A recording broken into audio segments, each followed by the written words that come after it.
Ang samyo ng kapeng barako at sinangagang unang bumati kay Gabriel Gabo de la Cruz. Pagkagising niya, isang ngiti ang agad na gumuhit sa kanyang mga labi. Ito na ang kanyang umaga sa loob ng halos isang taon, isang umagang payapa, isang umagang buo. Mula sa kanilang silid, sa ikalawang palapag, tanaw niya ang hardin kung saan ang sinag ng araw ay dahan-dahang gumagapang sa mga dahon at sa malayo, ang marilag na bulkang Taal na tila isang pinturang binuhay. Para sa isang arkitekto na tulad niya, ang bahay na ito sa Tagaytay ay ang kanyang obra maestra. Ngunit hindi ang disenyo o ang tanawin ang nagpapasaya sa kanya ngayon. Ito ay ang tunog ng mahinang tawanan mula sa kusina. Dahan-dahan siyang bumaba ng hagdan, bawat hakbang ay maingat para hindi makalikha ng ingay. Doon, sa kanilang maluwag na kusina, nakita niya ang dalawang pinakamahalagang babae sa buhay niya. Si Isabel, ang kanyang magandang asawa, ay abala sa paghahain ng almusal. Ang kanyang mahabang buhok ay nakatali sa isang magulong messy bun at kahit nakapajama lamang ito, ang ganda nito ay nangingibabaw pa rin. Sa tabi niya, nakaupo sa hapagkainan ang kanyang 8 taong gulang na anak, si Angela o Gela, gaya ng tawag nila. Tahimik itong kumakain habang nakatingin sa kanyang coloring book. "Good morning, my king," bati ni Isabel. Ang mga mata nito'y nagningning nang makita siya. Lumapit ito at hinalikan siya sa labi. Isang halik na lasang kape at pagmamahal. "Good morning, my queen," sagot ni Gabo. Niyakap ang asawa mula sa likuran at ipinatong ang kanyang baba sa balikat nito. "Ang bango naman ng umaga ko." Tumingin siya kay Gela. "Good morning, my little princess." Isang maliit na ngiti lamang ang isinukli ng bata bago ito muling yumuko sa kanyang libro. Normal na yon para kay Gela. Mula nang pumanaw ang kanyang ina na si Althea, naging mas tahimik at mahiyain ang anak. Iyon ang dahilan kung bakit pakiramdam ni Gabo ay isang biyaya mula sa langit. Ang pagdating ni Isabel, dahan-dahan, ibinabalik ni Belle ang kulay sa kanilang buhay. "Kumain ka na, honey. Baka lumamig pa yang longganisa," sabi ni Belle habang inilalapag ang isang platong puno ng pagkain sa harap niya. Masaya silang nagsalo-salo. Nagkukwento si Belle tungkol sa mga plano niya para sa araw na yon, habang si Gabo naman ay paminsan-minsang sumusulyap kay Gela na nananatiling abala sa pagkukulay. Sa isang saglit, napansin ni Gabo na tila may kakaibang tensyon sa mga balikat ng anak. Ngunit ipinagsawalang bahala niya ito. Marahil ay naninibago pa rin ito. Kailangan lang niya ng panahon. Matapos ang almusal, nagpaalam si Gabo na may kailangan siyang tapusin sa kanyang home office. Habang paakyat siya, narinig niya ang malambing na boses ni Belle mula sa sala. "Wow, Gela! Ang ganda naman ng drawing mo. Is that a castle?" Sumilip si Gabo mula sa itaas. Nakita niya si Gela na nakaupo sa sahig, napapalibutan ng mga Crayola. Lumuhod si Belle sa tabi nito. Ang mukha ay puno ng paghanga. Itinaas ni Belle ang kamay nito, marahil para haplusin ang buhok ng bata. At doon niya nakita yon. Isang bahagyang pag-urong, isang mabilis, halos hindi kapansin-pansing paggalaw ng balikat ni Gela palayo sa kamay ni Belle. Para itong isang hayop na biglang nakaramdam ng panganib. Agad namang ibinawi ni Belle ang kamay nito, na para bang wala itong napansin, at itinuro na lamang ang iginuhit ng bata. "You should add more stars here, sweetie," malamig na sabi ni Belle. Ang boses ay kasing tamis pa rin ng dati. "Para mas maging magical," kumunot ang noo ni Gabo. Guni-guni niya lang ba yon? Marahil. Masyado lang siguro siyang nag-iisip. Ngumiti siya sa sarili at pumanhik na sa kanyang opisina. Pilit na iwinawaksi ang nakita. Kinagabihan, pagkatapos ng hapunan, si Gabo na ang nagpasyang magpatulog kay Gela. Bahagi ito ng kanilang ritual. Uupo siya sa gilid ng kama nito Habang si Gela ay yumayakap sa luma nitong teddy bear, isang regalong bigay pa ni Althea. "Daddy, can you tell me the story of the night again?" Mahinang pakiusap ni Gela, ang mga mata ay nakatingin sa kisame. Ngumiti si Gabo. Ito ang paborito nilang kwento. "Of course, princess. Once upon a time, there was a brave knight." Habang nagkukwento, hinaplos niya ang braso ng anak. Doon, sa ilalim ng dim light ng lampshade, isang madilim na marka ang sumalubong sa kanyang mga daliri. Isang pasa. Maliit lamang ito, halos kulay lila na. Ngunit sa maputing balat ni Gela, kitang-kita ito. Biglang natigil sa paghinga si Gabo. Ang lahat ng pagdududa na pilit niyang ibinaon kaninang umaga ay biglang bumalik. Mas malakas, mas nakakakaba. "Anak, anong nangyari dito?" tanong niya. Sinisikap na panatilihing kalmado ang kanyang boses. Nag-iwas ng tingin si Gela. "Nadapa po ako sa school, Daddy. Sa may playground." Ang sagot ay mabilis, halos rehersado. Tinitigan ni Gabo ang anak. Nakita niya ang bahagyang panginginig ng labi nito. May mali. Alam niya, bilang isang ama, na may mali. Hinalikan niya ito sa noo. "Okay, princess. Mag-ingat ka sa susunod, ha? Good night. I love you." "I love you too, Daddy," sagot ni Gela, bago ito mabilis na tumalikod at nagtalukbong ng kumot. Paglabas niya ng kwarto, sinalubong siya ni Isabel sa pasilyo. Ang mukha nito ay nag-aalala. "Tulog na ba siya, honey?" Hindi agad sumagot si Gabo. Tinitigan niya ang asawa, sinusubukang basahin ang anumang emosyon sa maganda nitong mukha. "Belle?" May pasa si Gela sa braso. Isang iglap. Ang pag-aalala sa mukha ni Belle ay napalitan ng pagkagulat at pagkatapos ay ng pagsisisi. "Oh my goodness, oo nga pala. I'm so sorry, honey. Sa sobrang abala ko, nakalimutan kong sabihin sa'yo." "Sabihin ng alin?" tanong ni Gabo. "Tinawagan ako ng teacher niya kanina," paliwanag ni Belle. Ang boses ay puno ng sinseridad. Nagkalaro daw sila sa playground at sa sobrang likot ni Gela, natumba siya sa may slide. Ipinatingin ko na agad sa school nurse at sabi naman ay pasalang daw. You know how kids are.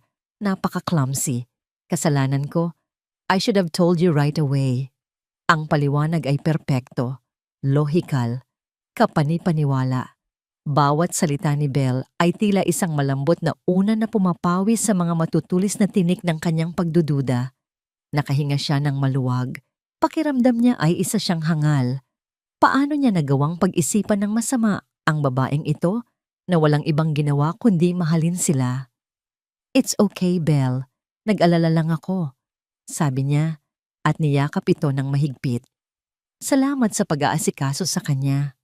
"Siyempre naman, honey. Anak ko na rin siya," bulong ni Belle at gumanti ng yakap. Pumasok sila sa kanilang silid na magkahawak kamay. Nahiga si Gabo sa kama. Ang bigat sa kanyang dibdib ay napalitan ng gaan. Pinanood niya si Belle habang nagsusuklay ito sa harap ng salamin. Ang bawat galaw nito ay puno ng grasya. Napakapalad niya. Alam niyang ito rin ang gugustuhin ni Althea para sa kanila. Ang muli silang maging masaya, ang muli silang maging isang buong pamilya. "Mahal kita, Belle," mahinang sabi ni Gabo mula sa kama. Lumingon ito, isang matamis na ngiti ang nakapaskil sa mga labi. "Mas mahal kita, Gabo." Sa mga salitang iyon, ipinikit ni Gabo ang kanyang mga mata at hinayaan ang sarili na anurin ng antok. Ang huli niyang alaala ay ang pakiramdam ng kapayapaan. Isang kapayapaang matagal na niyang hindi naramdaman. Madaling araw, ang buong bahay ay nababalot ng katahimikan. Isang mahinang tunog ang pumunit sa katahimikang yon. Isang hikbi. Nagising si Gabo, ang puso niya'y agad na kumabog. Tumingin siya sa paligid. Mahimbing na natutulog si Belle sa kanyang tabi. Hindi mula dito ang tunog. Muli niyang narinig. Isang impit na iyak, puno ng takot. Mabilis ngunit maingat siyang bumangon. Sinisigurong hindi magigising ang asawa. Dahan-dahan niyang binuksan ang pinto ng kanilang silid at lumabas sa madilim na pasilyo. Ang tunog ay nagmumula sa kwarto ni Gela. Habang papalapit siya, mas lumilinaw ang iyak. Hindi ito ordinaryong iyak ng isang bata. Ito ay iyak ng isang taong nasa gitna ng isang masamang panaginip. Nakatayo siya ngayon sa labas ng pinto ng anak. Hindi niya ito binuksan. Nakikinig lamang siya. Ang kanyang kamay ay nakakuyom. "Huwag po. Ayoko po." Bulong ni Gela sa pagitan ng mga hikbi. "Please, tama na po." Nagsikip ang dibdib ni Gabo. Ang bawat salita ay tila isang punyal na sumasaksak sa kanyang puso. Anong klasing panaginip ang nagpapahirap sa kanyang anak ng ganito? At sa huling sandali, bago pa man niya maitulak ang pinto para gisingin ito, narinig niya ang mga salitang dumurog sa kanyang kaluluwa at naghasik ng lagim sa payapa niyang gabi. Sa gitna ng pag-iyak, sa isang boses na basag at puno ng takot, sumigaw si Gela sa kanyang panaginip. Isang pangalang matagal nang nawala, ngunit hinding-hindi niya malilimutan. "Mami Althea, tulong."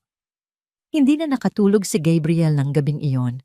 Ang mga salitang binitiwan ni Gela sa gitna ng panaginip ay paulit-ulit na umalingaw-ngaw sa kanyang isipan, isang nakakabinging sigaw sa katahimikan ng kanyang pag-aalinlangan. "Mami Althea, tulong." Anong klaseng tulong ang hinihingi ng kanyang anak? At kanino ito humihingi ng tulong? Kinabukasan, ang samyo ng kape at sinangag ay wala nang dalang kapayapaan para kay Gabo. Ang bawat ngiti ni Isabel, ang bawat malambing nitong salita, ay tila isang tabing na gusto niyang hawiin. Pinagmasdan niya ang bawat kilos, bawat sulyap. Ang dating paraiso ay naging isang hawla ng hinala.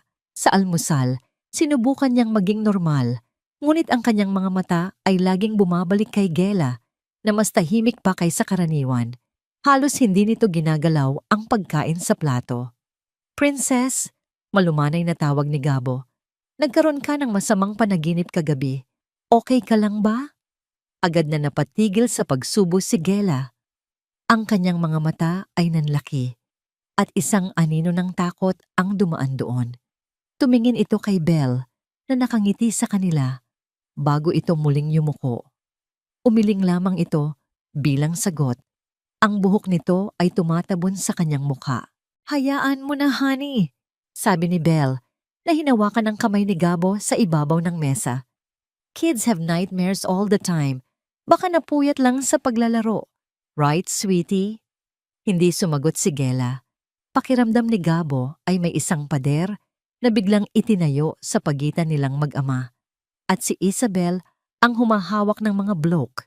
Buong araw, pinanood ni Gabo ang interaksyon ng dalawa. Nakita niya kung paano laging tinitiyak ni Gela na may distansya sa pagitan nila ni Belle. Kung nasa sala si Belle, pupunta si Gela sa hardin. Kung papasok si Belle sa kwarto nito, lalabas ito. Isang banayad, ngunit kitang-kitang pag-iwas.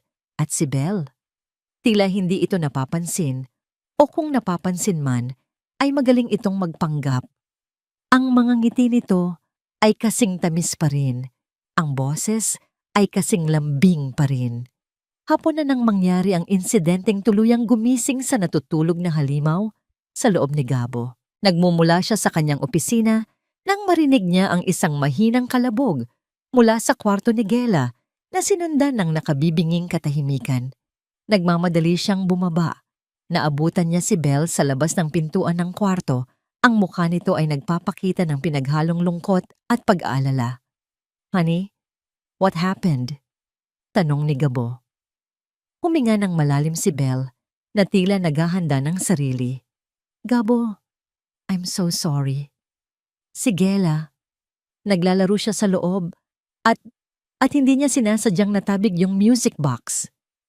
Isang malamig na kamay ang tila humaplos sa kanyang batok. Hindi lang yon basta music box. Iyon ang huling regalo ni Althea kay Gela bago ito maaksidente. Iyon ang nag-iisang bagay na niyayakap ng anak kapag inaatake ito ng kalungkutan. Tinulak ni Gabo ang pinto. Sa sahig, sa gitna ng kwarto, nagkalat ang pira-pirasong porselana ng munting mananayaw na balerina.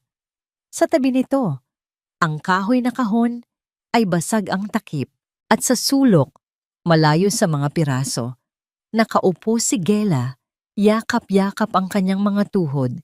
Nanginginig ito at kahit hindi niya nakikita ang mukha nito, alam ni Gabo na umiiyak ito nang walang tunog. Lumuhod si Gabo sa tabi ng mga piraso, ang puso niya ay parang pinipiga. Tumingin siya sa anak. Gela, anong nangyari? Hindi umimik ang bata. Mas lalo lamang nitong isinubsob ang mukha sa mga tuhod. Sinubukan ko siyang tulungan, honey. Malumanay na sabi ni Belle mula sa likuran niya. Pero alam mo naman si Gela, she gets so clumsy kapag naglalaro. Aksidente lang talaga. Don't worry, sweetie, sabi nito. Ang boses ay nakadirekta na kay Gela. Tita Belle will buy you a new one, isang mas malaki at mas maganda pa. Mas lalong nanginig si Gela sa sulok. Tumingin si Gabo mula sa basag na music box patungo sa nag-aalalang mukha ni Belle at sa wakas, sa nanginginig na anyo ng kanyang anak. At sa sandaling iyon, isang malinaw na larawan ang nabuo sa kanyang isipan. Hindi ito aksidente. Ang takot sa mga mata ni Gela ay hindi takot ng isang batang nakasira ng laruan. Ito ay takot sa taong nasa likuran niya. Tumayo si Gabo. Pilit siyang ngumiti kay Belle. It's okay. Aksidente lang naman pala. Ako na ang bahalang magligpit nito. Pwede bang samahan mo muna si Gela sa baba? Para malibang naman siya. Isang ngiti ng ginhawa ang sumilay sa labi ni Belle. Of course, honey. Halika, Gela. Let's get some ice cream. Hinintay ni Gabo na makalabas ang dalawa. Nang marinig na niya ang kanilang mga yabag pababa ng hagdan, dahan-dahan niyang isinara ang pinto. Lumuhod siyang muli at pinulot ang bawat piraso ng nasirang alaala. Habang ginagawa niya iyon, isang desisyon ang nabuo sa kanyang puso. Isang desisyong malamig, matigas, at hindi na mababali. Hindi na siya maaaring maging bulag, hindi na siya maaaring magbingi-bingihan. Kailangan niyang malaman ang katotohanan, anuman ang halaga nito. Kinabukasan, maaga siyang nagpaalam. May emergency meeting sa site, Belle. Baka gabihin ako ng uwi. Pagsisinungaling niya, hinalikan niya ito sa pisngi, isang halik na walang init, at hinalikan sa noo si Gela, isang halik na puno ng hindi masambit na pangako. Ngunit hindi siya pumunta sa site. Pumunta siya sa isang electronic store sa bayan. Bumili siya ng pinakamaliit na security camera na mahahanap niya, isang camera na nakatago sa isang USB charger, isang bagay na hindi mapapansin ni numan. Pagkabalik niya sa bahay, sinadya niyang dumating sa oras na alam niyang nasa hardin si Belle at abala sa pagdidilig. Mabilis siyang pumanhik sa sala. Ang kanyang mga kamay ay nanginginig, ngunit ang kanyang isip ay determinado. Maingat niyang isinaksak ang charger sa isang outlet na nakatago sa likod ng isang bookshelf, isang lugar na may malinaw na tanawin ng buong sala kung saan madalas maglaro si Gela. Kinonekta niya ito sa kanyang telepono. Isang live feed ng sarili niyang pamamahay ang lumitaw sa screen. Pakiramdam niya ay isa siyang kriminal sa sarili niyang tahanan, isang espiya. Ngunit iwinaksi niya ang pakiramdam na yon. Hindi ito para sa kanya. Ito ay para kay Gela. Buong araw sa opisina, hindi siya mapakali. Bawat 5 minuto, tinitingnan niya ang kanyang telepono, ngunit wala siyang nakikitang kakaiba. Si Belle at Gela ay kumakain, nanonood ng TV, nagbabasa. Lahat ay mukhang normal. Nagsimula na naman siyang magduda sa sarili. Baka nga guni-guni niya lang ang lahat. Baka siya ang nasisiraan ng ulo. Hanggang sa dumating ang isang notifikasyon sa kanyang telepono, motion detected. Ang kanyang puso ay biglang kumabog ng napakabilis. Mabilis niyang binuksan ang app. Ang nakita niya ay nagpatigil sa kanyang paghinga. Nasa sala si Belle at Gela. Nakatayo si Belle habang si Gela ay nakaupo sa sahig, sa sulok, malapit sa bookshelf. Hindi gumagalaw si Gela, tila isang estatwa. Ang kamera ay nakatutok sa likod ni Belle, kaya hindi niya makita ang ekspresyon nito. Ngunit ang postura nito ay naninindig, puno ng awtoridad. At nagsalita si Belle. Dahil sa layo, hindi masyadong malinaw ang audio. Ngunit sapat na para marinig niya ang lamig at talim sa bawat salita. Isang boses na malayong malayo sa malambing na tono na kilala niya. Ilang beses ko bang sasabihin sa'yo? Narinig niyang sabi ni Belle. Ang boses ay isang mapanganib na bulong. Kapag nandito ang daddy mo, ngingiti ka, magiging masaya ka. Naiintindihan mo ba ako? Hindi makita ni Gabo ang mukha ng anak, ngunit nakita niya ang marahan nitong pagtango. Ang buong katawan ni Gela ay naninigas sa takot. Pinanood ni Gabo. Ang kanyang paghinga ay tila nakabara sa kanyang lalamunan.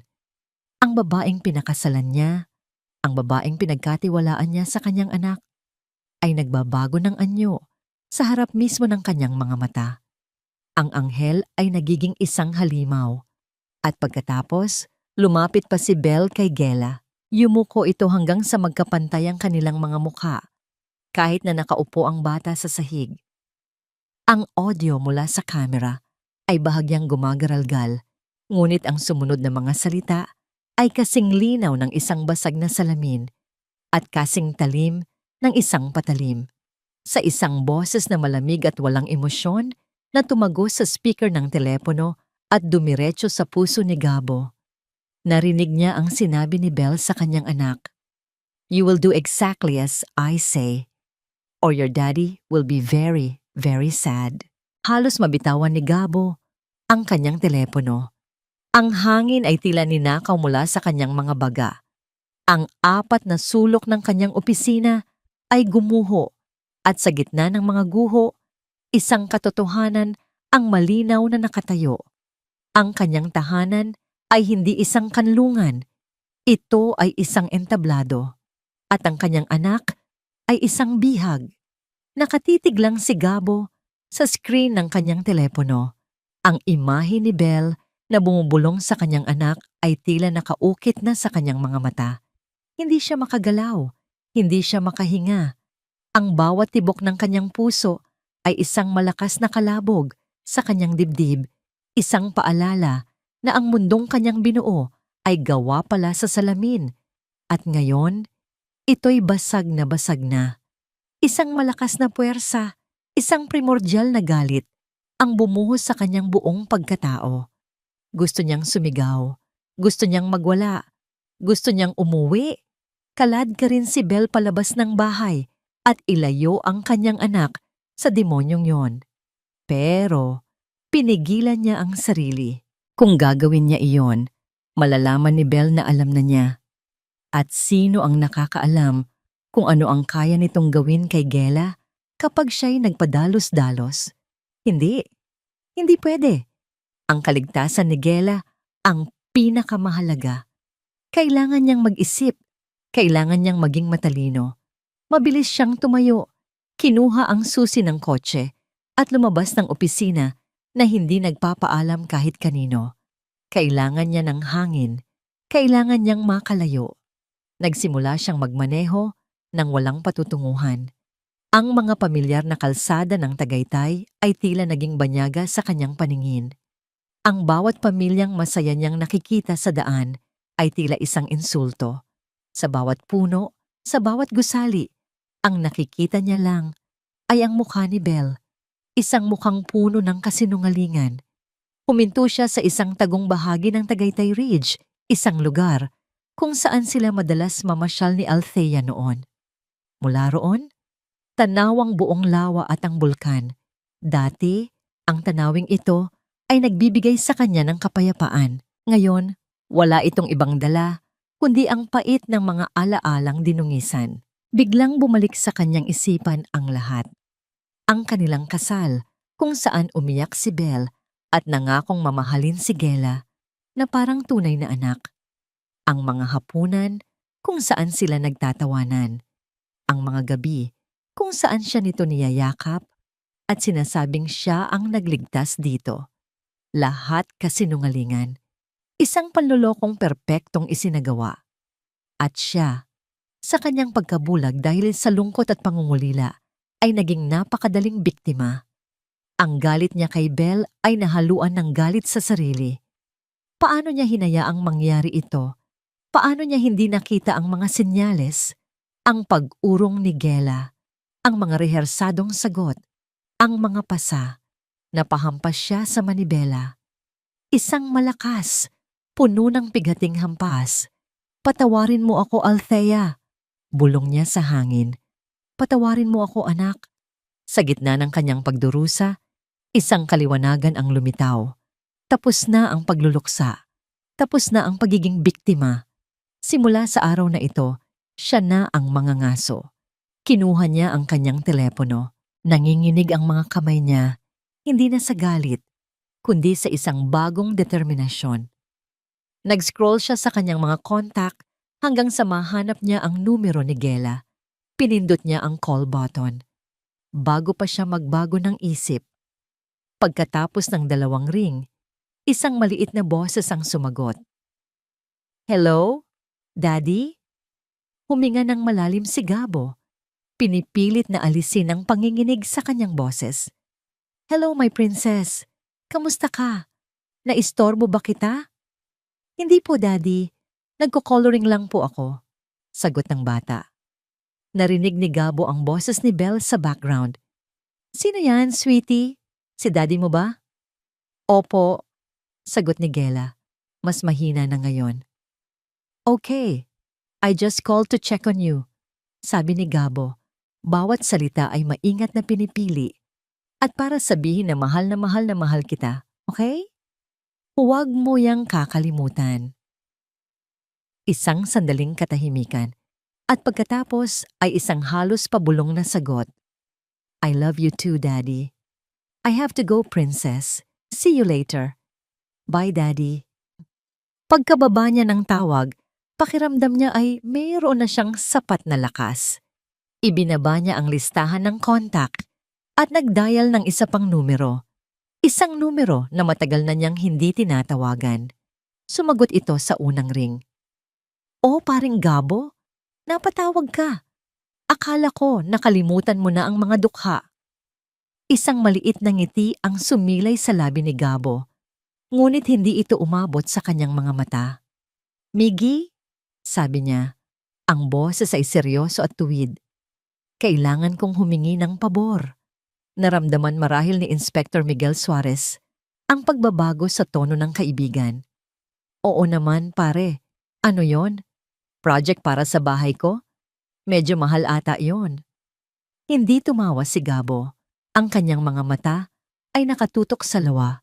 Ngunit ang kanyang isipan ay nasa loob ng bahay na puno ng panganib. Pare, kailangan ko ng tulong mo.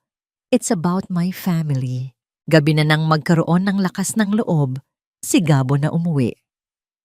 Sa buong biyahe, paulit-ulit niyang inensayo ang kanyang gagawin. Ngingiti siya, hahalik siya, magpapanggap siyang pagod mula sa trabaho. Magpapanggap siyang siya pa rin ang dating Gabo, ang mapagmahal, ang walang kamalay-malay na asawa. Pagbukas niya ng pinto, isang mainit at masayang tahanan ang sumalubong sa kanya. Ang ilaw ay maliwanag. Ang amoy ng nilulutong adobo ay pumupuno sa hangin. At sa sala, nakangiting naghihintay si Belle. Kasing ganda at kasing perpekto tulad ng dati. Hi, honey. Welcome home, bati nito at lumapit para humalik. Gumanti siya ng halik, isang halik na lasang-lason. I'm home. Tamang-tama ang dating mo. Patapos na akong magluto, sabi ni Belle na kumapit sa braso niya. At sa kanya napansin, mayroon silang bisita. Isang lalaking nakaupo sa kanilang sofa, tumayo ito nang makita siya. Matangkad ito, baling kinita ng katawan, at may isang klase ng karisma na agad na nagbigay ng kaba kay Gabo. Hi, honey! Siya nga pala si Victor Salcedo, ang business partner ko. Masayang pagpapakilala ni Belle. Vic, this is my husband Gabriel. Inilahad ni Victor ang kamay nito.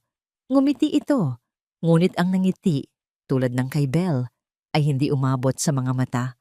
Mayroong kakaibang kislap doon, isang kislap ng panunuya, ng pagtatagumpay. Kinuha ni Gabo ang kamay nito, isang matigas at malamig na pakikipagkamay.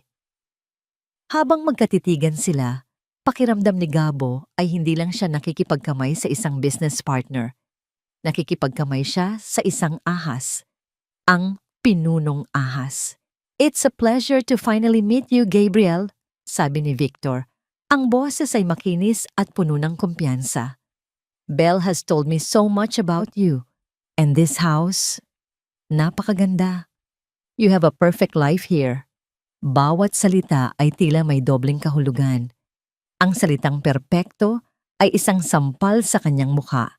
Pilit nang ngumiti si Gabo.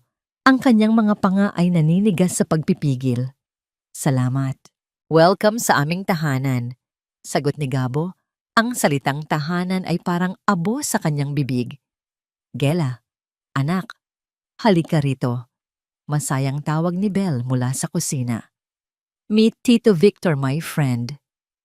Sabay na napalingon ang dalawang lalaki sa hagdan. Pababa si Gela, ang kanyang mga paa ay marahang humahakbang. Ngunit sa kalagitnaan ng hagdan, natigilan ito. Ang kanyang mga mata ay nakatutok kay Victor. Ang munting ngiti sa kanyang labi ay naglaho. Nakita ni Gabo ang muling pagdaan ng anino ng takot sa mukha ng anak. Ang parehong takot na nakita niya sa video. Dahan-dahan, humakbang ito paatras. Ang kamay ay mahigpit na humawak sa railings.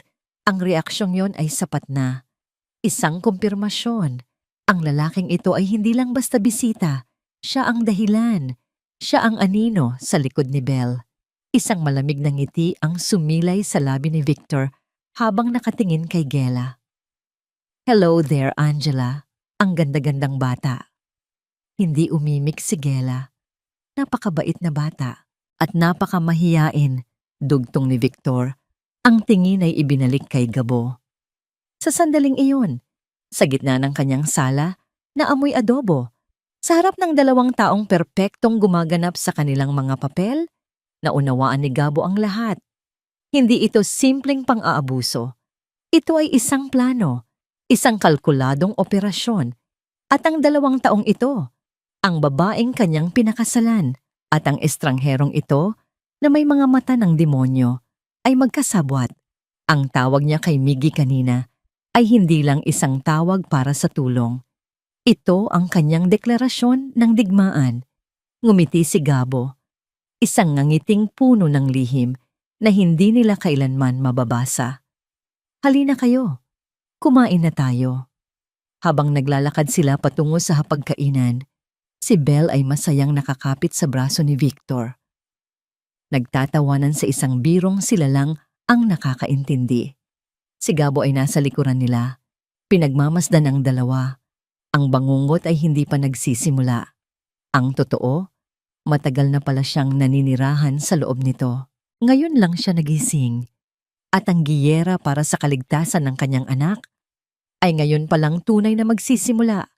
Ang hapunan ng gabing iyon ay ang pinakamahabang hapunan sa buhay ni Gabo. Bawat pagsubo ay tila walang lasa. Bawat segundo ay parang isang oras. Nakaupo siya sa kabisera ng kanilang hapagkainan, isang hari sa isang pekeng kaharian. Sa kanyang kanan ay si Isabel, ang reynang ahas. Sa kanyang kaliwa ay si Victor, ang makamandag na bisita. At sa tapat niya si Gela, ang munting prinsesang bihag na nakayuko at tahimik na tinutusok-tusok ang kanyang pagkain. You know, Gabo, I have to say, you are a very lucky man, sabi ni Victor, habang itinaas ang kanyang baso ng wine. A beautiful wife who adores you, a lovely daughter, and this magnificent home. Ito ang tinatawag na the Filipino dream. Pilit nang ngumiti si Gabo.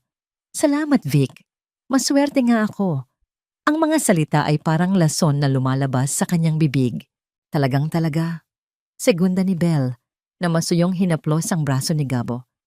Gabo is the best husband and father anyone could ask for. He saved me. Ang pag-arte ni Belle ay perpekto.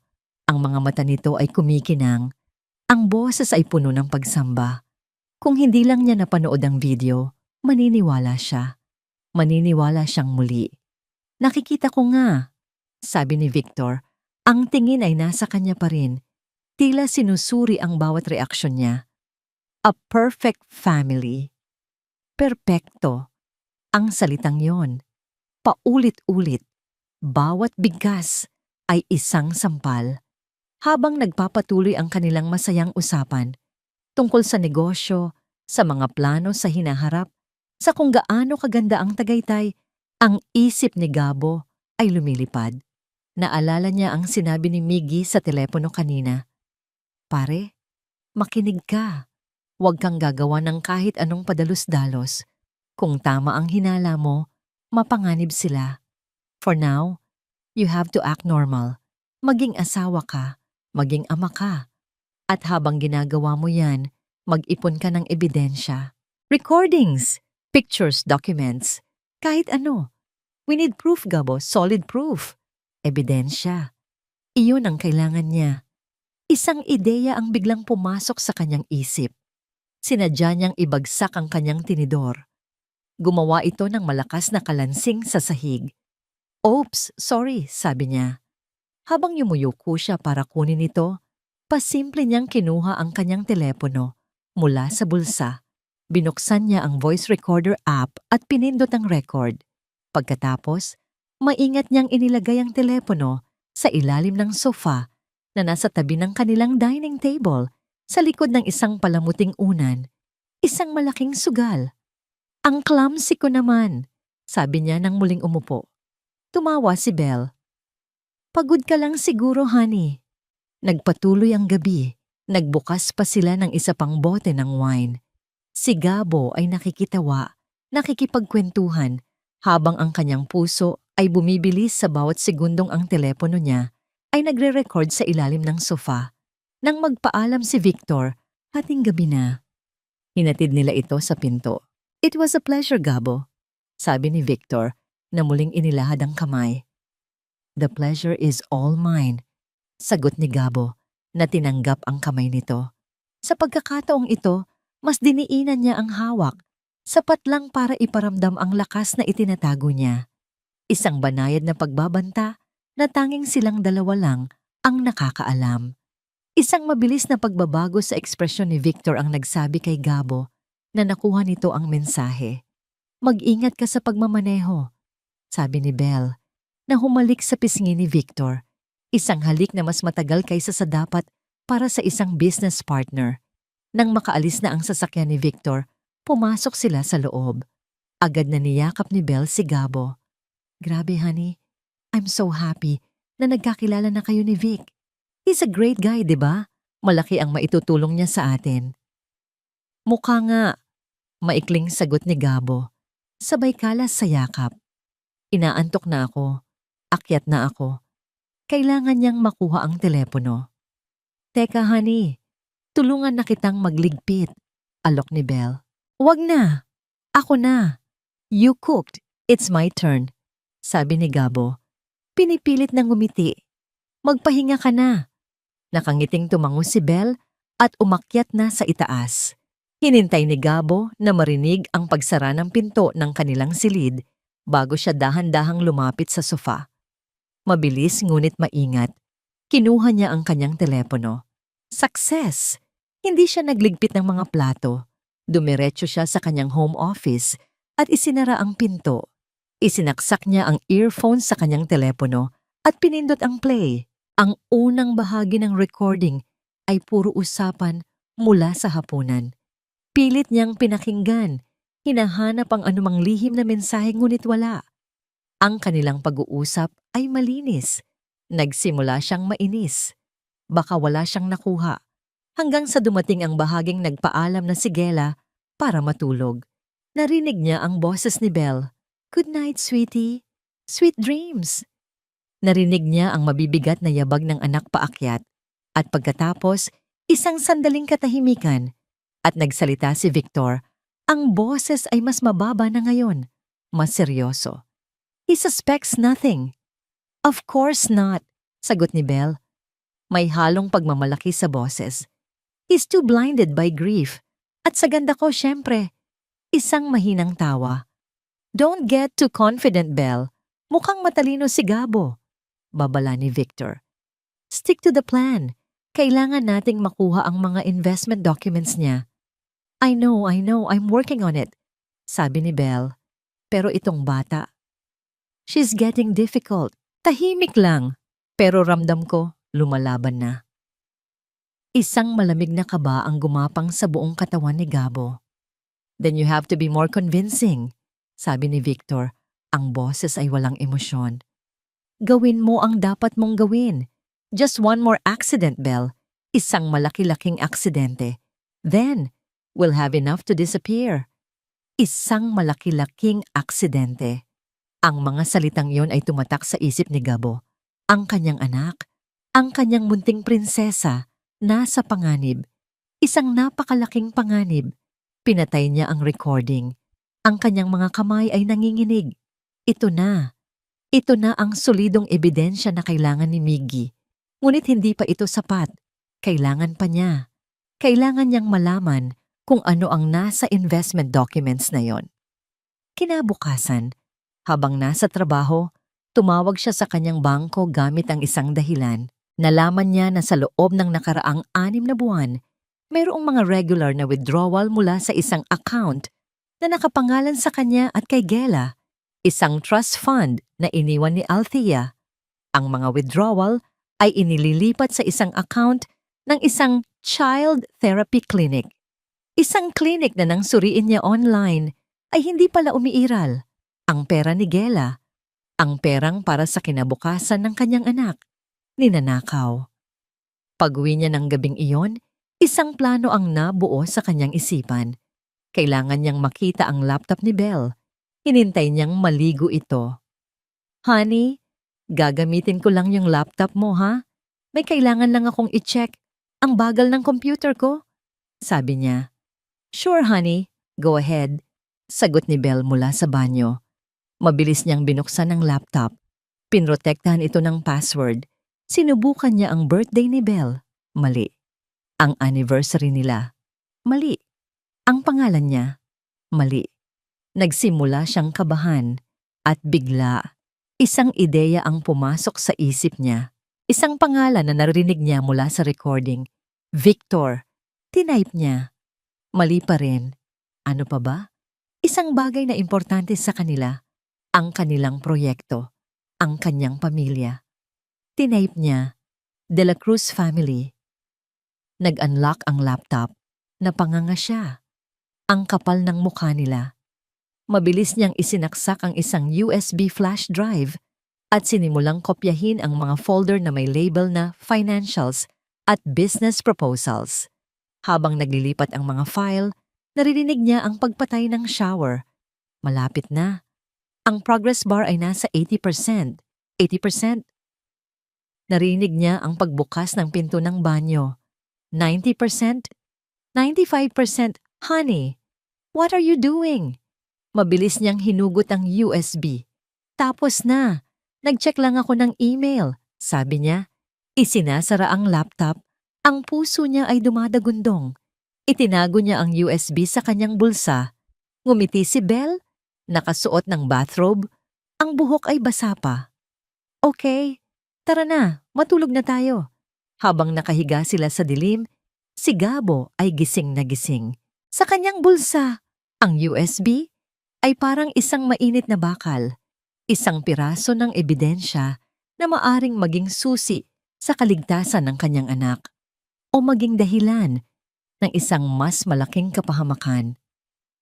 Naramdaman niyang gumalaw si Belle at niyakap siya mula sa likod. I love you, Gabo. Bulong nito sa kanyang tenga. Hindi siya sumagot. Nagpanggap siyang tulog. Sa ilalim ng kumot, sa kadiliman ng kanilang kwarto, idiniin ni Dinini niya ang kanyang palad sa bulsa kung nasaan ang USB. Ang giyera ay nagsimula na at sa gabing ito, Nanalo siya sa isang maliit na laban, isang malaki-laking aksidente.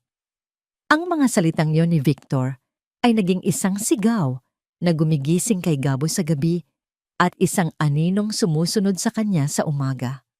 2 araw na ang nakalipas mula nang makuha niya ang mga files mula sa laptop ni Belle. Ang bawat oras na lumilipas ay parang isang bombang malapit nang sumabog. Hindi na siya maaaring maghintay. Kailangan na nilang kumilos. Sigurado ka ba rito, Gabo? Tanong ni Inspector Miggy Suarez mula sa kabilang linya. Nasa loob ng kanyang sasakyan si Gabo, nakaparada ilang kanto mula sa sarili niyang bahay. This is a huge risk. Gagamitin natin ang anak mo bilang pain. Alam ko. Sagot ni Gabo. Ang kanyang boses ay basag, ngunit determinado. Pero mas malaking risk kung hihintayin nating sila ang gumawa ng totoong aksidente. Miggy, narinig ko sila. Narinig ko kung gaano sila kalamig magplano. Hindi ko na isusugal ang buhay ng anak ko. We have to control the situation. Tayo ang gagawa ng aksidente. Isang mahabang katahimikan ang sumunod. Alam ni Gabo na pinoproseso ng kaibigan ang lahat. Okay, sabi ni Miggy sa wakas. Pero kailangan nating gawin ito ng tama. Walang pwedeng magkamali. Ginugol nila ang sumunod na oras sa pagpaplano ng bawat detalye. Ang plano ay simple, ngunit delikado. Gagawa sila ng isang pekeng aksidente. Si Gela ay mahuhulog sa hagdan. Ngunit ang hagdan ay lalagyan nila ng mga nakatagong kutsyon at unan sa landingan na tatakpan ng isang malaking basahan para hindi mahalata. Ang kailangan nilang mahuli sa video at audio ay ang reaksyon ni Belle, na hindi ito tatawag ng ambulansya, kundi tatawagan nito si Victor. Iyon ang magiging huling pako sa kanilang kabaong. Ang pinakamahirap na bahagi ay ang paghahanda kay Gela. Kinagabihan, habang naliligo si Belle, pumasok si Gabo sa kwarto ng anak. Nakaupo ito sa kama. Yakap-yakap ang luma nitong teddy bear. Ang mga mata nito ay malungkot. Lumuhod si Gabo sa harap niya. Hinawakan ng kanyang maliliit na kamay. Princess, naaalala mo ba yung paborito nating kwento? Tungkol sa 2 knights? Tumango si Gela. Minsan, ang mga knights, kailangan nilang gumawa ng isang plano para mahuli ang dragon, mahinang sabi ni Gabo. At para magawa yon, kailangan magpanggap ng maliit na knight na nasasaktan siya kahit hindi naman totoo. Kailangan niyang maging pinakamagaling na aktres sa buong kaharian. Kaya mo bang gawin yon para kay Daddy? Tinitigan siya ni Gela. Ang kanyang mga mata ay puno ng pag-unawa na higit pa sa kanyang edad. Nakita ni Gabo ang takot doon, ngunit nakita rin niya ang tiwala. Isang tiwala na halos wasakin niya. Para sa'yo, Daddy? Tanong nito. Para sa ating 2, Princess. Sagot ni Gabo, ang lalamunan niya ay tila may bara. Tumango ulit si Gela, isang maliit ngunit matatag na tango. Okay po, Daddy. I will be the best actress. Kinabukasan, araw ng bitag, si Gabo ay nagpaalam na papasok sa trabaho. Ngunit sa katotohanan, nakapwesto siya sa isang van kasama si Miggy at 2 pang pulis, ilang metro mula sa bahay. Ang van ay puno ng mga monitor na nagpapakita ng live feed mula sa mga bagong kamera na lihim nilang ikinabit. Isa sa itaas ng hagdan at isa sa ibaba. Ang audio ay malinaw. Ang bawat sulok ay sakop. Ang kanilang hininga ay tila nakabitin sa hangin. Naghihintay, ayon sa plano, bandang 10:00 ng umaga. Kapag si Bella ay nasa kusina, aakyat si Gela sa hagdan. Sa isang senyas, isang pekeng pag-ubo na maririnig ni Gabo sa audio feed, ay sisimulan na ng bata ang pag-arte. Ready, pare? Tanong ni Miggy, ang kamay ay nasa radyo. Hindi sumagot si Gabo. Ang kanyang mga mata ay nakatutok sa monitor. Nakita niyang paakyat si Gela sa hagdan. Ang bawat hakbang nito ay tila isang dagok sa kanyang puso. Nasa itaas na ito. Tumingin ito sa direksyon ng kamera na para bang sinasabing, "Handa na po ako, Daddy." At narinig nila ito, isang malinaw na pag-ubo. Sa monitor, nakita nilang huminga ng malalim si Gela. At pagkatapos, sa isang iglap, ah! Isang malakas na sigaw ang pumuno sa audio. Nakita nilang nadulas si Gela. Ang kanyang katawan ay gumulong pababa ng hagdan. Ang pag-arte nito ay perpekto. Ang bawat pag-ikot ay kapani-paniwala. Bumagsak ito sa landingan, sa ibabaw ng mga nakatagong kutsyon, at nanatiling hindi gumagalaw, nakadapa. Mula sa kusina, lumabas si Belle. Ang muka ay nagpapakita ng pagkagulat. "Gela?" Tumakbo ito papunta sa paanan ng hagdan. Tumingin ito sa katawan ni Gela na walang galaw. 1 segundo, 2 segundo. Hindi ito lumapit. Hindi ito sumigaw para humingi ng tulong. Sa halip, dahan-dahan, isang ngiti ang gumuhit sa mga labi ni Belle. Isang nangiting malamig, isang nangiting tagumpay. Mula sa van, napakuyom ang kamao ni Gabo. "Hayop ka!" Bulong niya. Ang mga mata ay nag-aapoy sa galit. Kinuha ni Belle ang kanyang telepono. Tumingin muna ito sa paligid, sinisigurong walang nakakakita. At pagkatapos ay pinindot nito ang isang numero. Itinapat nito ang telepono sa kanyang tainga. Ang ngiti ay hindi pa rin nawawala. "Go!" Utos ni Miggy sa radyo. "Go! Go! Go!" Sa monitor, nakita ni Gabo ang pagbukas ng pinto ng kanilang bahay. Ang mga pulis ay pumasok. Si Belle ay abala sa pakikipag-usap sa telepono. Ang kanyang boses ay malinaw na naririnig sa audio feed, puno ng kagalakan. "It's done, Vic. Nasa sahig na ang bata," sabi nito. At sa sandaling iyon, lumingon si Belle at nakita ang mga pulis. Nakita niya si Miggy. At sa likod ni Miggy, nakita niya si Gabo, ang kanyang asawa, ang lalaking niloko niya. Ang mga mata ay puno ng galit na hindi pa niya nakikita kailanman. Ang nangiti sa mukha ni Belle ay naglaho na parang bula. Napalitan ito ng purong, hindi makapaniwalang takot. Ang telepono ay nahulog mula sa nanginginig niyang kamay at gumawa ng isang malakas na kalansing sa sahig na kahoy. Ang mga sumunod na sandali ay malabo sa isipan ni Gabo. Ang tanging malinaw ay ang tunog ng pag-click ng posas sa mga pulso ni Belle at ang itsura ng purong pagkagulat sa mukha nito. Habang isinasakay si Belle sa police car, isang bagay lang ang nasa isip ni Gabo. "Gela," bulong niya, at mabilis na tumakbo papasok ng bahay. Doon, sa paanan ng hagdan, dahan-dahang bumabangon ang kanyang anak mula sa mga nakatagong unan. Ang pagiging best actress nito ay tapos na. Nang makita siya nito, isang nanginig ang gumapang sa munti nitong katawan at ang mga luhang kanina pa nito pinipigilan ay bumuhos na. "Daddy!" Yumakap si Gabo sa anak, isang yakap na napakahigpit na para bang gusto niyang ipasok muli ito sa kanyang katawan para protektahan. "Shh! Tapos na, princess. Tapos na. You were so brave. You were the bravest knight." Bulong niya sa buhok nito habang siya mismo ay nakikipaglaban sa sariling mga luha. Ang bigat ng ilang linggong pagpapanggap at takot ay unti-unting nawawala, napapalitan ng isang napakalaking ginhawa. Ang mga pulis sa pangunguna ni Miggy ay nag-ayos ng mga gamit. Si Belle, na nakaposas na, ay nakatayo pa rin na para bang hindi makapaniwala sa nangyayari. Ang dating sigla sa kanyang mukha ay napalitan ng pagkalito at pagkadismaya. "Isabel Gonzalez, inaaresto ka namin sa mga kasong attempted child endangerment, conspiracy to commit fraud, at pending investigation, posibleng attempted homicide," sabi ni Miggy. Ang boses ay formal at walang bahid ng emosyon. Lumingon si Belle, ang kanyang tingin ay parang nanunuot kay Gabo.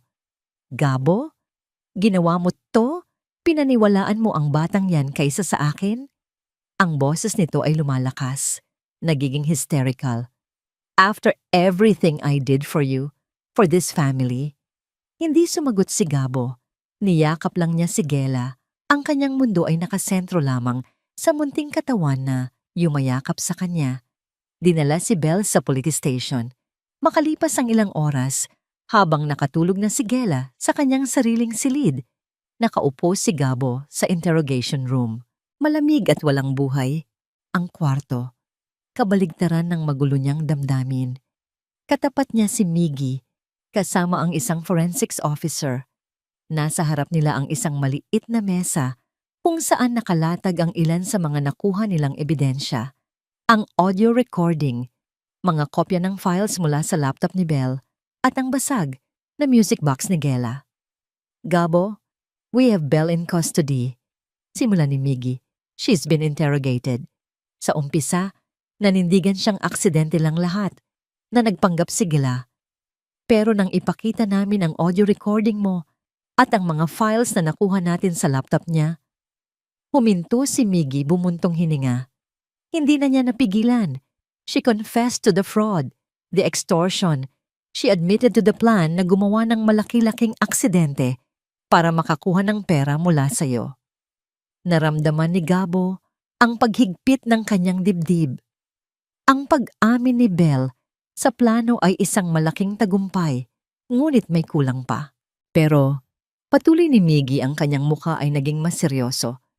Nung tinanong namin siya tungkol sa music box at tungkol sa panaginip ni Gela, doon siya naging defensive. Isang malamig na kaba ang gumapang sa likod ni Gabo. Tinulak niya lahat kay Victor. Sabi niya, si Victor ang utak ng lahat. Si Victor daw ang nagplano ng fraud. Si Victor ang nagdikta ng mga aksidente. Pero nung tinanong namin siya tungkol kay Althea, nagkatinginan sila ni Miggy.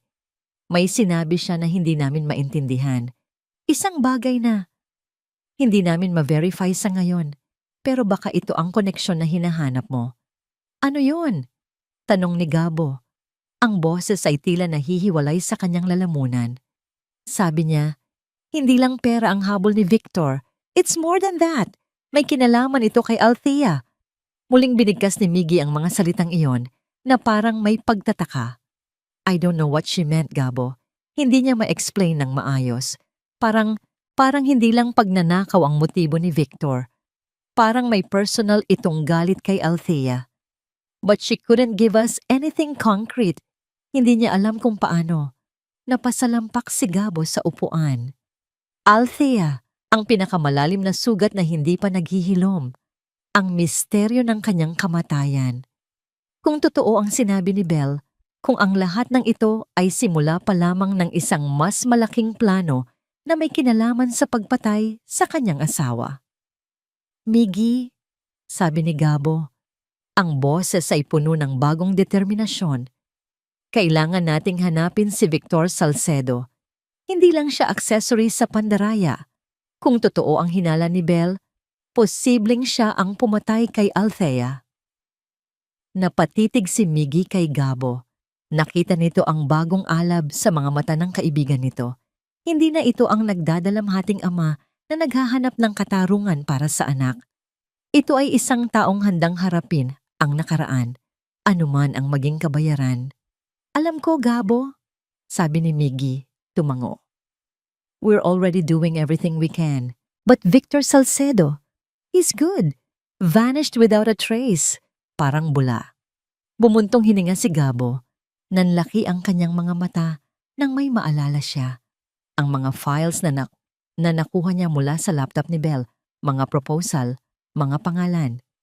Wait, sabi niya. Mabilis na kinuha ang kanyang telepono mula sa kanyang bulsa. Binuksan niya ang USB drive at hinanap ang mga files. Sa isa sa mga folder, mayroong isang dokumento na may pamagat na Project Nightingale, Phase 2. Sa ilalim nito, nakalista ang mga pangalan at mga tungkulin. May isang pangalan doon na hindi niya napansin noon. Isang pangalan na tumugma sa pangalan na nasa record ng mga empleyado ng dating kumpanya ni Althea. Ricardo Santos, basang-basa ni Gabo, nanlalaki ang mga mata. Siya Siya yung taga-accounting sa kumpanya ni Althea noon. Na-dismiss siya bago mamatay si Althea. Naglaho na lang din siya. Napakunot ang noo ni Miggy. Ricardo Santos? Hindi namin siya nahanap sa database pero may mga tao na gumagamit ng mga alias Gabo. Kung si Victor Salcedo ang utak, baka ang Ricardo Santos na yan ay isa sa mga pangalan niya. Malamig na pawis ang namuo sa noo ni Gabo. Lahat ay nagsisimulang magkakaroon ng koneksyon.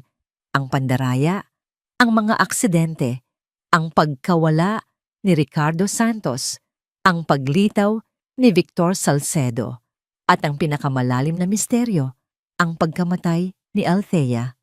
He planned this. Bulong ni Gabo, mas sa sarili kaysa kay Miggy. Hindi lang pandaraya, planado niya lahat.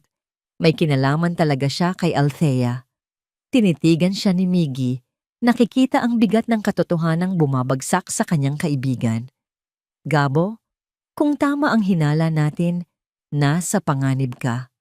At si Gela, kailangan nating kumilos ng mabilis. Hindi na bumalik sa police station si Gabo ng gabing iyon. Pagkatapos ng pag-uusap nila ni Miggy, umuwi siya sa isang bahay na biglang naging napakalamig at napakalaki. Ang tagumpay sa pagkakahuli kay Belle ay nawalan ng lasa, napalitan ng pait ng isang bagong katotohanan na mas masahol pa sa kanyang pinakamasamang panaginip. May kinalaman ito kay Althea. Ang mga salita ni Belle ay hindi na lamang isang desperadong sigaw ng isang kriminal. Ito na ngayon ang susi. Hindi siya makatulog. Paikot-ikot siya sa sala. Ang bawat sulok ay nagpapaalala sa kanya ng mga kasinungalingan ni Belle. Ngunit masigit pa roon, ang bawat sulok ay nagpapaalala sa kanya ngayon ng isang krimeng matagal nang nakalibing. Ang aksidente. Ang biglaang pagkawala ni Althea. Tumingin siya sa hagdan kung saan naganap ang pekeng aksidente ni Gela. At sa isang iglap, ang imahe ni Gela na gumugulong ay napalitan ng imahe ng sasakyan ni Althea na bumabangga ng basag na salamin ng nawalang buhay. Hindi na niya kaya. Kailangan niyang gumawa ng isang bagay. Dahan-dahan, pumanhik siya sa ikalawang palapag. Nilampasan niya ang kwarto ni Gela kung saan mahimbing na natutulog ang kanyang anghel. Nilampasan niya ang master's bedroom, ang silid na dinungisan ng presensya ni Belle. Tumigil siya sa harap ng isang pintong matagal na niyang hindi binubuksan. Ang dating home office ni Althea. Pagpasok niya, isang pamilyar na amoy ang sumalubong sa kanya. Ang amoy ng mga lumang libro, papel, at ang banayad na pabango ni Althea na tila nananatili pa rin sa hangin. Isang manipis na alikabok ang bumabalot sa lahat ng bagay. Sa loob ng halos 2 taon, ito ay naging isang sagradong lugar, isang musuleo ng mga alaala na hindi niya magawang galawin. Ngayon, kailangan niyang halungkatin ang nakaraan. Umupo siya sa silya ni Althea. Ang bawat galaw ay mabigat. Sinimulan niyang buksan ang mga drawer, mga lumang planner, mga notebook na puno ng sulat kamay ni Althea, mga litrato nilang dalawa. Bawat bagay ay isang saksak sa kanyang puso. Naghahanap siya, ngunit hindi niya alam kung ano ang hinahanap niya. Isang pangalan, isang dokumento, isang senyales, halos isang oras na siyang naghahalungkat nang mapagod siya. Wala. Puro mga alaala lang ng masasayang araw. Sasara na sana niya ang huling drawer nang may mapansin siyang kakaiba. Isang maliit na gasgas sa ilalim nito na para bang madalas itong inaalis. Hinila niya ang buong drawer palabas. At doon, sa ilalim nakita niya ito. Isang flat, kulay kape na folder na maingat na itinago. Walang label, walang kahit anong marka. Nanginginig ang mga kamay niya habang kinukuha ito. Binuksan niya. Ang laman nito ay hindi mga litrato o sulat. Ang laman nito ay mga kopya ng spreadsheets, bank transaction logs, at mga internal memos mula sa dati nitong kumpanya. Sa unang tingin, mukha itong ordinaryong papeles mula sa trabaho. Ngunit habang tinitingnan niya ng mas maigi, nakita niya ang mga sulat kamay ni Althea sa gilid ng mga papel, mga bilog, mga tandang pananong, mga maikling nota. Discrepancy, 200. Saan napunta ito? Check transfer logs, RS. Ang puso ni Gabo ay nagsimulang tumibok ng mas mabilis. Ipinagpatuloy niya ang pagbabasa. Nakita niya ang isang pangalan na paulit-ulit na lumalabas, laging may kasamang malaking pulang bilog na iginuhit ni Althea, Ricardo Santos, ang parehong pangalan na nahanap niya sa files ni Victor, ang accountant. Sa ilalim ng isang transaction log, may isang mas mahabang nota, si Althea. All unauthorized transfers lead back to RS. He's creating ghost accounts. Confronted him today. He denied everything. Masyadong kalmado. There's something wrong. I need to report this to the board tomorrow. Ang petsa ng sulat kamay na yon. Ang petsa. Kinilabutan si Gabo. Ang petsa ay isang araw bago ang aksidente. Biglang nag-ugnay ang lahat ng piraso sa kanyang isipan. Si Ricardo Santos ay nagnanakaw sa kumpanya. Nalaman ito ni Althea.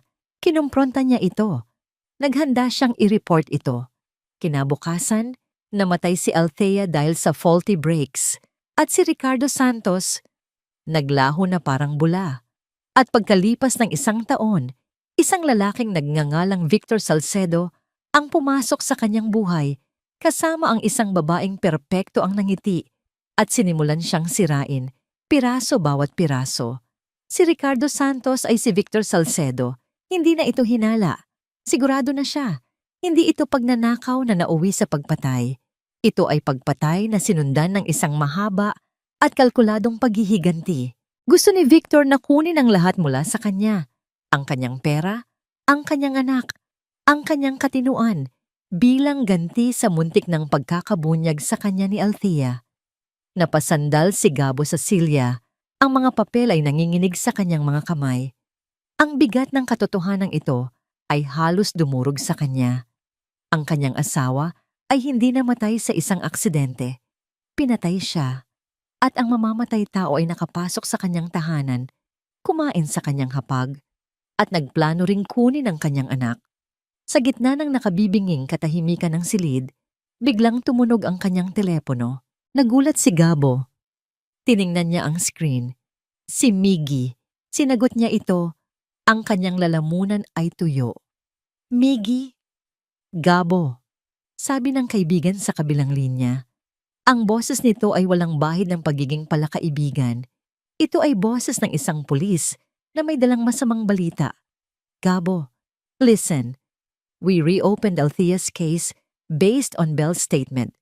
Pinare-examine namin yung original accident report at yung mga litrato ng sasakyan. Isang sandaling paghinto na tila isang kawalang hanggan. At pagkatapos, ibinagsak ni Miggy ang bomb-ong, tuluyang dudurog sa mundo ni Gabo. Gabo? We checked. Ang preno ng kotse ni Althea, sinadya itong sirain. This was murder. Murder. Ang salitang yon ay hindi lamang isang kumpirmasyon mula sa isang pulis. Ito ay isang hatol. Isang hatol na muling nagbukas sa sugat na akala ni Gabo ay nagsisimula ng maghilom at nilagyan ito ng asin at apoy.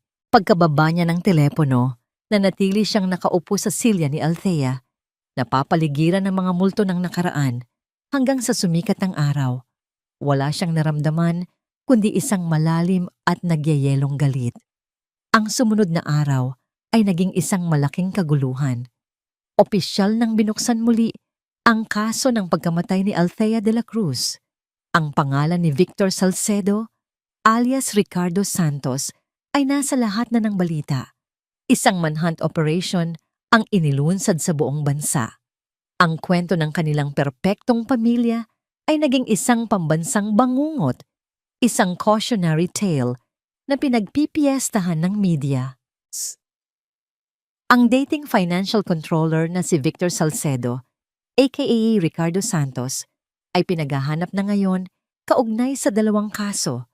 Ang brutal na pagpatay sa asawa ng kilalang arkitekto na si Althea de la Cruz, 2 taon na ang nakalilipas. At ang systematic na pang-aabuso at extortion scheme laban sa sarili nitong anak na si Angela de la Cruz, sa tulong ng kanyang live-in partner na si Isabel Gonzalez. Saan na nga ba nagtatago ngayon ang tinaguriang The Mastermind of Tagaytay? Para kay Gabo, ang ingay ng media ay walang kwenta. Isang bagay lang ang mahalaga, ang mahuli si Victor. Ngunit si Victor ay tila isang multo. Mabilis, matalino, at laging isang hakbang sa unahan. Naglaho ito na parang bula. Walang bakas sa mga airport, sa mga pantalan. Ang mga bank account nito ay na-drain bago pa man ma-freeze ng mga awtoridad. Ang bawat araw na lumilipas na hindi ito nahuhuli ay isang dagdag na bigat sa dibdib ni Gabo. Pakiramdam niya ay nabigo siya. Nabigo siyang protektahan si Althea. At ngayon, nabibigo siyang bigyan ito ng hustisya. Ang kanilang bahay sa Tagaytay, na dati isang paraiso, ay naging isang kulungan. Hindi na sila makalabas ni Gela nang hindi napapaligiran ng mga reporter. Ang bawat sulok ay may alaala ng isang kasinungalingan, isang krimen. Isang gabi, habang mahimbing na natutulog si Gela, nakatanggap si Gabo ng isang email mula sa isang hindi kilalang address. Ang subject, para sa'yo. Nanginginig niyang binuksan ito. Wala itong laman kundi isang link sa isang private video.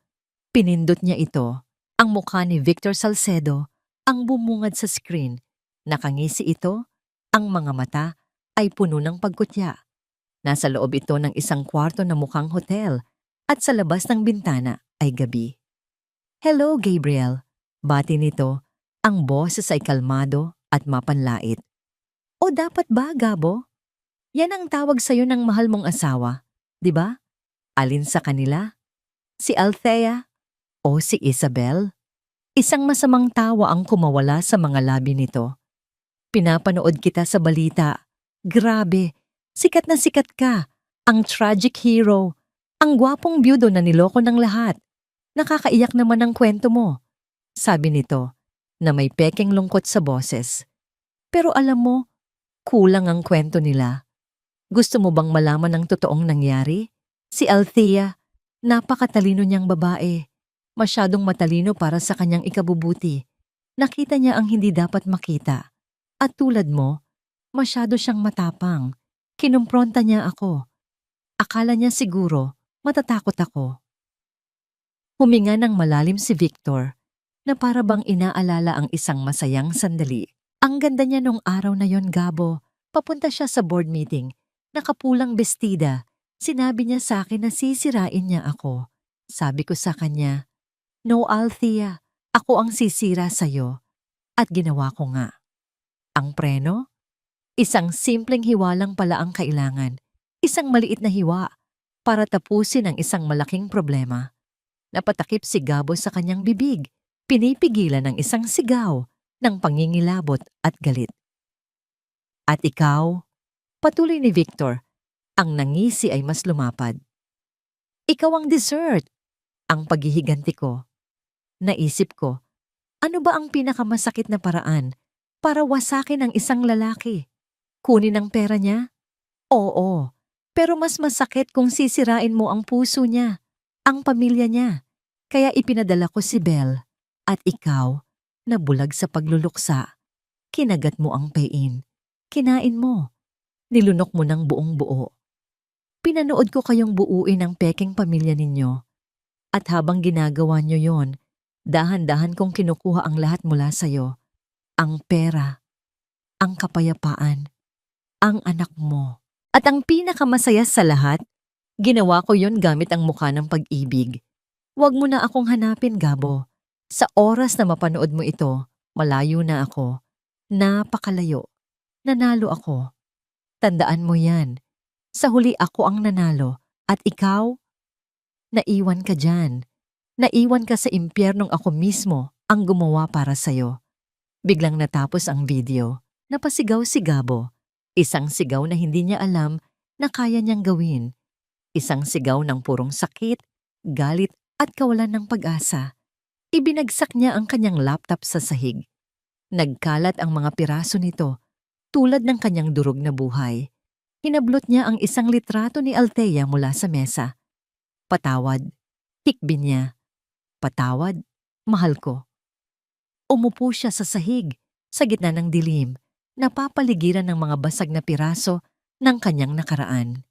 Si Victor ay malaya, masaya, at siya, nawala sa kanya ang lahat. Ang kanyang asawa, ang kanyang kapayapaan, ang kanyang tiwala sa mundo. Pakiramdam niya, wala nang natira. Talo na siya. Ito na ang pinakamababang punto ng kanyang buhay. Ang sandali kung kailan ang lahat ay nawala. Dahan-dahan, bumukas ang pinto ng kanyang opisina. Pumasok si Gela, yakap-yakap ang kanyang teddy bear, ginising ng kanyang sigaw. Lumapit ito sa kanya, sa gitna ng mga basag na gamit. Hindi ito nagsalita. Umupo lang ito sa tabi niya, at marahang ipinatong ang kanyang maliit na kamay sa balikat ng kanyang umiiyak na ama. Sa gitna ng kanyang pagkawasak, isang maliit at mainit na kamay ang nagpapaalala sa kanya na mayroon pa pala siyang isang bagay na natitira. Isang dahilan para bumangon. Sa sandaling iyon, tumunog ang kanyang telepono. Isang hindi rehistradong numero. Nag-aalangan siyang sagutin ito. Ngunit may nag-udyok sa kanya. "Hello?" Sagot niya. Ang boses ay paos. Sa kabilang linya, isang boses na binago ng computer ang narinig niya. Isang boses na malamig at walang emosyon, ngunit may bahid ng galit na hindi maitago. "Kung gusto mong mahanap si Victor Salcedo, makinig kang mabuti." "Sino to?" Agad na tanong ni Gabo. Ang kanyang katawan ay biglang nanigas. Ang pagod at kawalan ng pag-asa ay napalitan ng isang matinding kaba. "Hindi na mahalaga kung sino ako," sagot ng boses computer. "Ang mahalaga ay ang impormasyong ibibigay ko sa'yo. Katulad mo, meron din akong dapat singilin kay Victor Salcedo." Isang biktima. Isa pang biktima. Hindi siya nag-iisa. "Bakit ako? Bakit hindi ka pumunta sa pulis?" Tanong ni Gabo. Sinusubukang i-record ang usapan. Isang tuyong tawa ang narinig niya sa kabilang linya. Dahil ang pulis ay mabagal. Dahil ang pulis ay may proseso. At sa oras na kumilos sila, malayo na ulit ang ahas na yon. Ikaw, Gabo, ikaw ay mabilis. Dahil para sa'yo, personal ito. Tama ang estranghero. "Anong alam mo?" Tanong ni Gabo. Ang boses ay halos isang pakiusap. Akala niya matalino siya. Sabi ng boses. Akala niya perpekto ang paglaho niya. Pero lahat ng tao ay may kahinaan.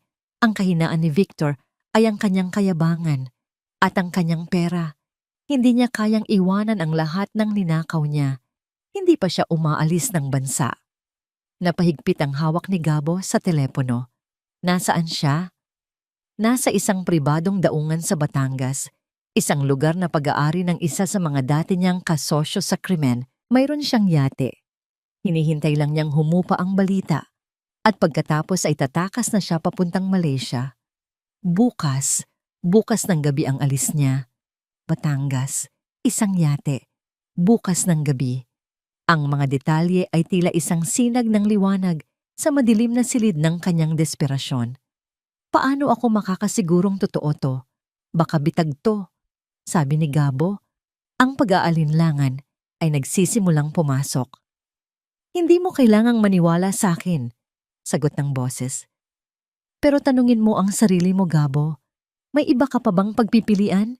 Ito na ang huling baraha mo. Gamitin mo ito ng tama." At biglang naputol ang linya. Nakatitig lang si Gabo sa telepono. Isang bitag o isang biyaya? Ano man ito, tama ang estranghero. Wala na siyang ibang pagpipilian. Hindi siya nagsayang ng oras. Agad niyang tinawagan si Miggy. "Gabo, anong nangyari? Ayos ka lang?" Bungad ng kaibigan, halatang nag-aalala. "Miggy, pakinggan mo ako." Mabilis na sabi ni Gabo at ikinuwento ang buong usapan. Sa umpisa, nag-aalinlangan si Miggy tulad niya. Masyadong maganda para maging totoo. Masyadong madali. "Pare, delikado yan. Paano kung yan mismo si Victor at niloloko ka lang para lumabas ka?" Babala ni Miggy. "Kung siya yon, bakit niya sasabihin ang plano niya? Katwiran ni Gabo. At paano niya nalaman ang tungkol sa mga biktima? Miggy, nararamdaman ko. Totoo to. Ito na yung hinihintay natin. Ang desperasyon sa boses ni Gabo ay sapat na para kumbinsihin si Miggy. Okay. I-trace natin ang lokasyon. I-verify natin. Pero mangako ka sa akin, Gabo. Walang gagawing padalos-dalos. Susunod ka sa plano. This is a police operation now. Naiintindihan mo? Naiintindihan ko. Sagot ni Gabo. Kahit na sa loob-loob niya, handa siyang gawin ang lahat. Sumunod man sa plano o hindi. Para lang mahuli ang pumatay sa kanyang asawa. Ang sumunod na 24 na oras ay ang pinakamahaba at pinakakakabang oras sa buhay ni Gabo. Kinumpirma ng team ni Miggy na mayroong isang pribadong daungan sa eksaktong lokasyon na sinabi ng tumawag. At pag-aari nga ito ng isang negosyanteng may kaduda-dudang record. Isang yate na nakarehistro sa isang shell company ay nakadaong doon. Lahat ng sinabi ng informant ay nagtutugma. Isang plano ang binuo. Isang surprise raid. Papalibutan nila ang buong daungan bago pa man makalapit si Victor sa yate. Walang putukan kung maaari. Isang malinis na operasyon. Kinagabihan, bago umalis, pumasok si Gabo sa kwarto ni Gela. Hinalikan niya ito sa noo. Ang natutulog na mukha ng kanyang anak ang nagbigay sa kanya ng lakas. Para sa iyo ito, princess, bulong niya, at para sa mami mo. Sumakay siya sa kanyang sasakyan at nagmaneho papunta sa meeting point. Habang nasa daan, muli niyang pinanood ang video ni Victor. Ang mapanlait na ngiti. Ang pag-amin sa pagpatay. Bawat salita ay parang gasolinang bumubuhos sa nag-aalab na galit sa kanyang puso. Sa police headquarters sa Batangas, isang team ng mga SWAT ang naghihintay. Ipinakita ni Miggy ang plano sa isang malaking mapa ng daungan. Ang bawat team ay may kanya-kanyang pwesto. Ang Team Alpha ay sa main gate. Ang Team Bravo ay sa tubig, sakay ng mga speedboats. Si Gabo ay mananatili sa command van kasama si Miggy. Gabo, maliwanag ba? Dito ka lang, mariing sabi ni Miggy. You are a civilian, a witness, hindi ka pulis. Tumango si Gabo, ngunit ang kanyang mga mata ay nakatutok sa mapa sa isang maliit na pulang X na nagmamarka sa lokasyon ng yate. Gabi, madilim ang daungan maliban sa ilang mga ilaw na nagbibigay liwanag sa mga pathway. Ang hangin ay amoy alat at isda. Ang tanging maririnig ay ang mahinang alon na humahampas sa mga pundasyon. Mula sa loob ng command van, sa pamamagitan ng isang pares ng high-powered na binoculars, pinanood ni Gabo ang eksena. Ang kanyang puso ay dumadagundong kasabay ng bawat segundo na lumilipas. Ang lahat ng team ay nasa pwesto na. Hinihintay na lang nila ang target. Any movement? Tanong ni Miggy sa radyo. Negative, sir. Quiet on all fronts. Sagot ng isang boses. Lumipas ang isang oras, 2. Nagsimula ng mag-alala si Gabo. Baka mali sila. Baka hindi ito darating. At pagkatapos, isang itim na van ang pumasok sa main gate. Sir, we have a vehicle, black van, tinted windows, sabi ng boses mula sa Team Alpha. Hold your positions, utos ni Miggy. Wait for my signal. Huminto ang van malapit sa dulo ng pier, ilang metro mula sa yate. Bumukas ang pinto at bumaba siya. Si Victor Salcedo, nakasuot ng simpleng damit, may bitbit na isang malaking itim na duffel bag. Lumingon-lingon siya sa paligid na para bang may sinusuri. Pagkatapos, nagsimula siyang maglakad papunta sa yate. Sa loob ng van, napatayo si Gabo. Ang lahat ng hangin ay tila nawala sa kanyang mga baga. Iyon na siya. Ang demonyo, ang multo, nasa harapan na niya. Sa pamamagitan ng binoculars, nakita ni Gabo ang mukha ni Victor. Nakangiti ito. Isang ngiting kampante Isang nangiti ng isang taong akala niya ay nakatakas na. Malapit na siya sa yate, 5 hakbang na lang. 4, 3. Now, utos ni Miggy sa radyo. All teams, go. Biglang nagliwanag ang buong daungan. Mula sa likod ng mga container, mula sa dilim, lumabas ang mga SWAT. PNP, huwag kang gagalaw! Ang ngiti sa mukha ni Victor ay naglaho. Napalitan ito ng pagkagulat, pagkalito, at pagkatapos, purong galit. Ibinagsak niya ang bag at bumunot ng baril. Nagsimula siyang tumakbo, papunta sa yate. Ang kanyang huling takas, ang tunog ng putok ng baril ay parang kidlat na gumising sa bawat himaymay ng laman ni Gabo. Sa isang iglap, binaliwala niya ang utos ni Miggy, ang lahat ng plano. Tinulak niya ang pinto ng command van at tumakbo palabas. Gabo, bumalik ka dito! Sigaw ni Miggy, ngunit hindi na niya narinig. Ang kanyang mga mata ay nakatutok lamang sa isang tao. Kay Victor. Sa gitna ng kaguluhan, si Victor ay parang isang mabangis na hayop na na-corner. Nagpapaputok siya ng sunod-sunod, hindi para tumama, kundi para makalikha ng gulo. Ng pagkakataon, para makatakas. Tumakbo siya pataas sa ramp ng yate. Malapit na siyang makapasok sa loob, ngunit bago pa man niya marating ang pinto, isang pulis mula sa Team Bravo na nakaabang sa kabilang bahagi ng yate ang sumulpot at sinipa ang baril mula sa kanyang kamay. Ang baril ay lumipad at nahulog sa madilim na tubig. Nawalan ng armas, si Victor ay napapalibutan na.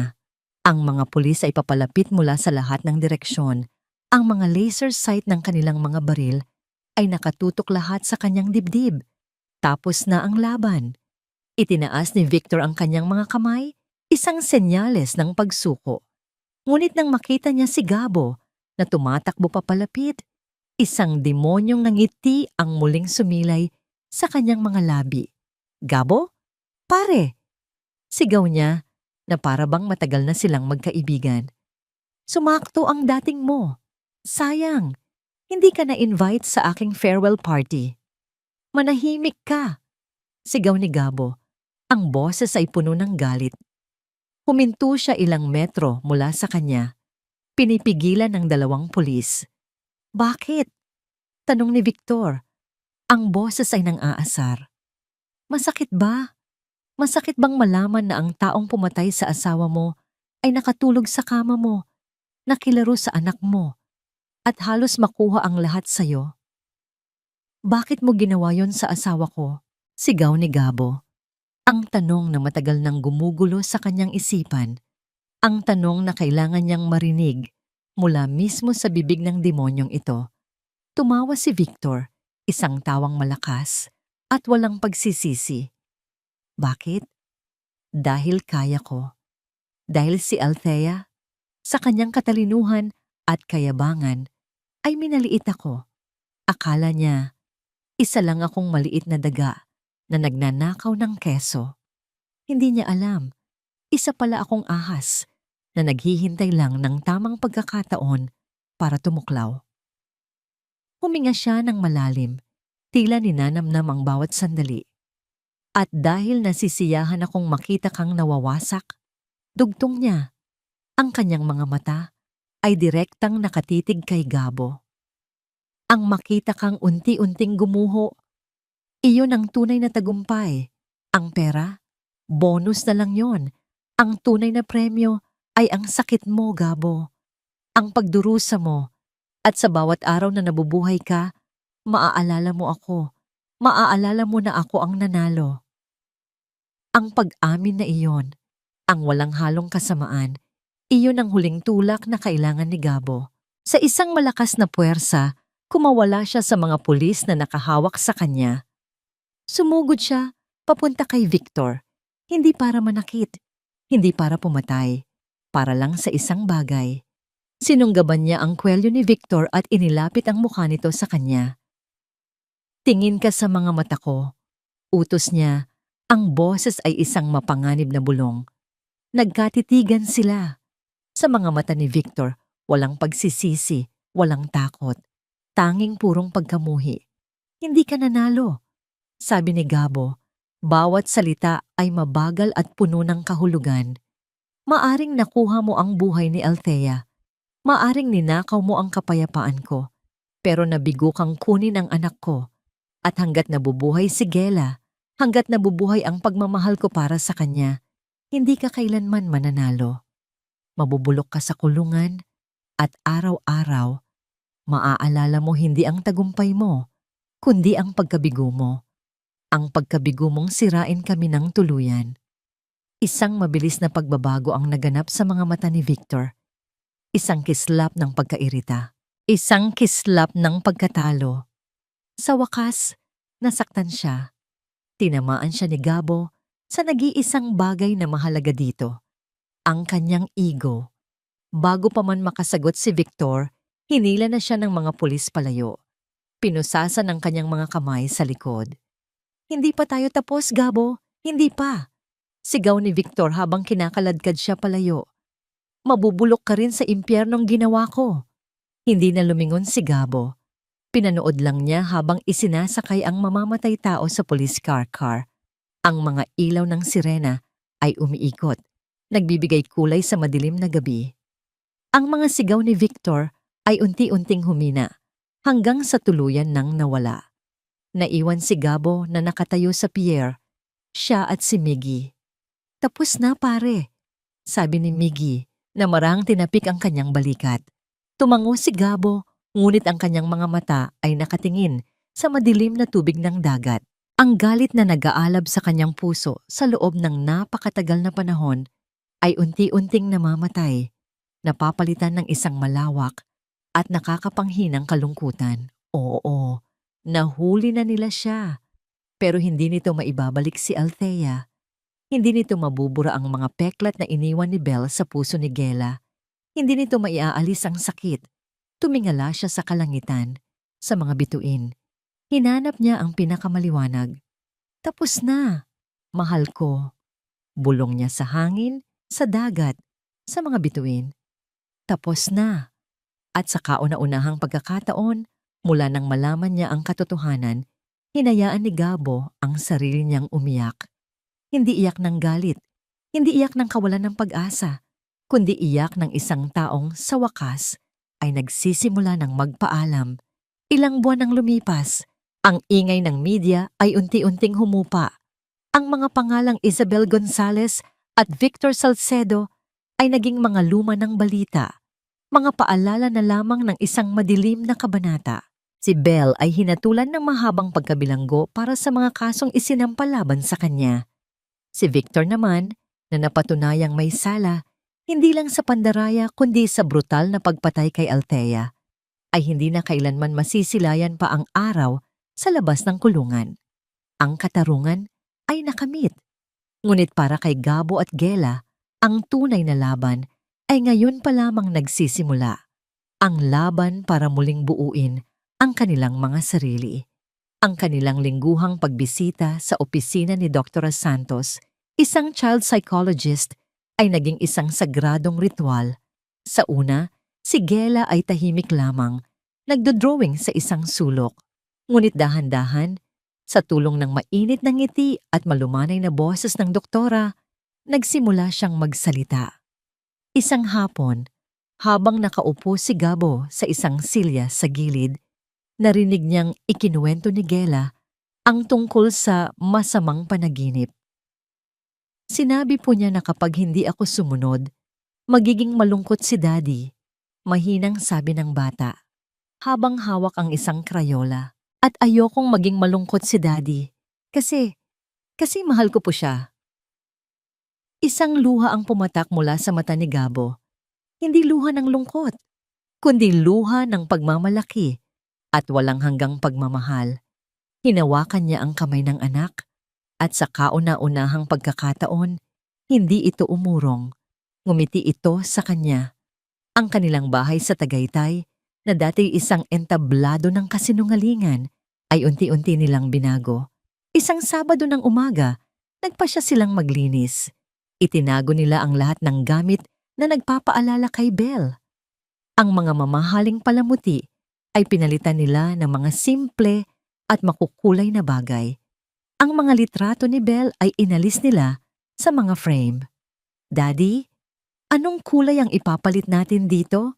tanong ni Gela habang nakaturo sa isang pader sa sala na kulay beige, ang paboritong kulay ni Belle.